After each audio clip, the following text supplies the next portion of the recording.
Bonjour à toutes et à tous et bienvenue pour cette nouvelle édition dans l'actualité de ce jeudi 9 juin. Le marathon diplomatique de Nasser Bourita, le ministre des Affaires étrangères qui s'est entretenu hier à Rabat avec 4 de ses homologues africains, les chefs de la diplomatie du Cap-Vert, du Gabon, du Nigeria et de Sao Tomé.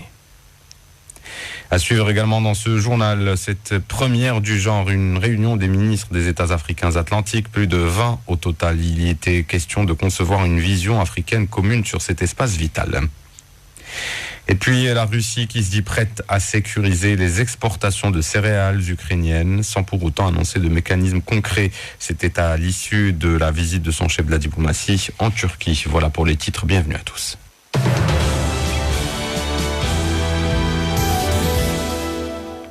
Le chef de la diplomatie marocaine s'est donc entretenu hier à Rabat avec 4 de ses homologues africains. Il s'agit des chefs de la diplomatie du Cap-Vert, du Gabon, du Nigeria et de Sao Tomé.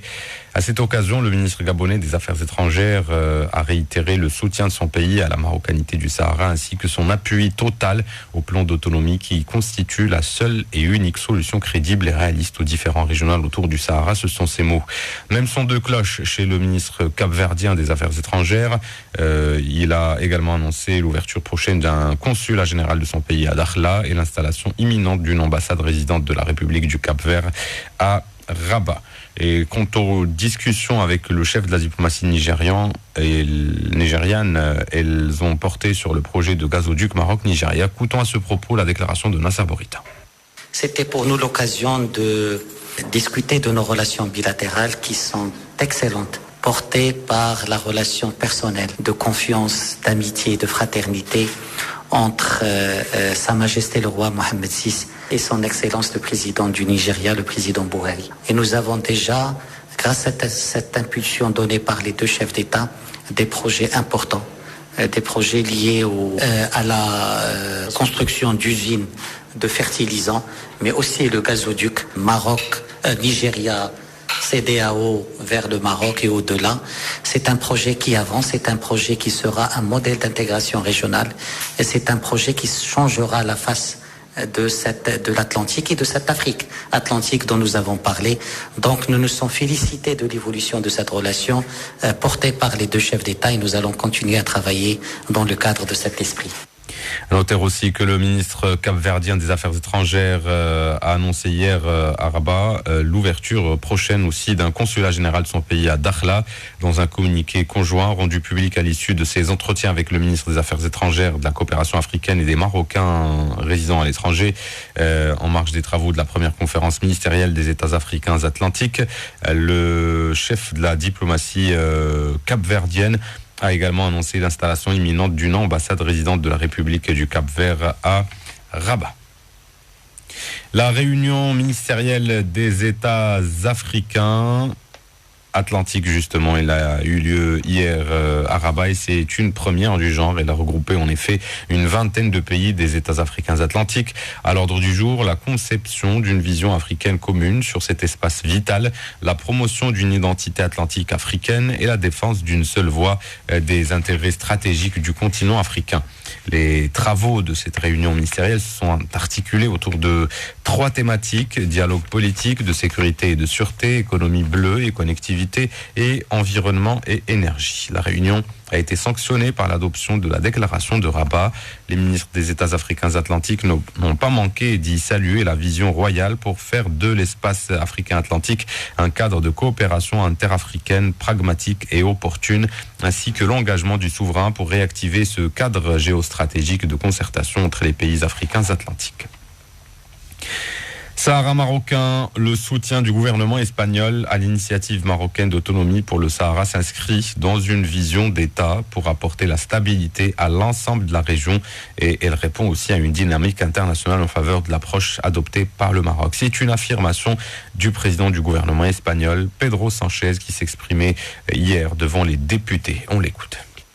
Cette nouvelle vision de notre relation avec le Maroc ne serait pas complète si nous n'avions pas traité la question du Sahara et si nous n'avions pas formulé ce que nous croyons être la solution qui contribue le mieux à débloquer le dialogue pour résoudre un conflit qui a duré trop longtemps.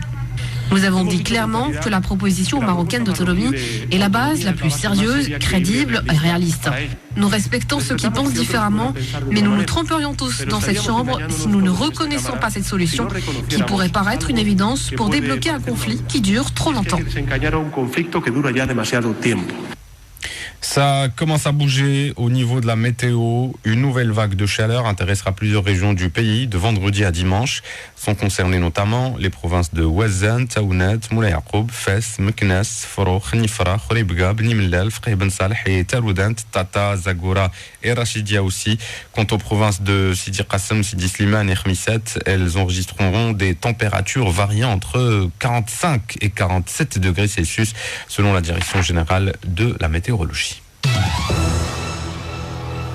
Guerre en Ukraine, Moscou s'est dit prêt à sécuriser les exportations de céréales ukrainiennes sans pour autant annoncer de mécanismes concrets malgré les alertes des pays méditerranéens sur le risque de famine mortelle pour des millions de personnes.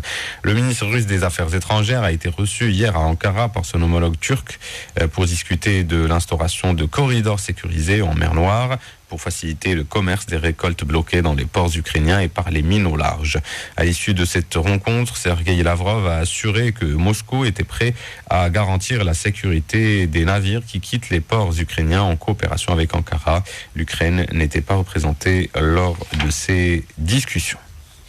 Au Liban, les équipes de secours tentaient toujours la nuit dernière de maîtriser un gigantesque incendie dans la plus grande forêt de pin du pays où une profonde crise économique a réduit drastiquement les capacités de lutte contre ce type de sinistre de plus en plus courant.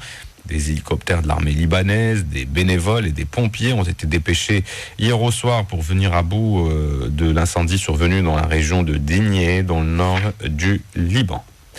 Et en Iran, au moins 21 personnes sont mortes hier après le déraillement d'un train avec près de 350 passagers dans une région désertique du centre du pays. Après 6 ans d'une enquête traversée par les soupçons de complot, Michel Platini et l'ex-président de la FIFA, Sepp Blatter, comparaissent devant la justice en Suisse dans l'affaire de paiement suspect qui a brisé leur carrière en 2015. Sans un mot, le Français de 66 ans et le Suisse de 86 ans ont assisté hier à la bataille de procédure qui a lancé leur procès pour escroquerie, gestion déloyale, abus de confiance et faux dans les titres. Voilà, c'est avec cette information qu'on clôt ce journal.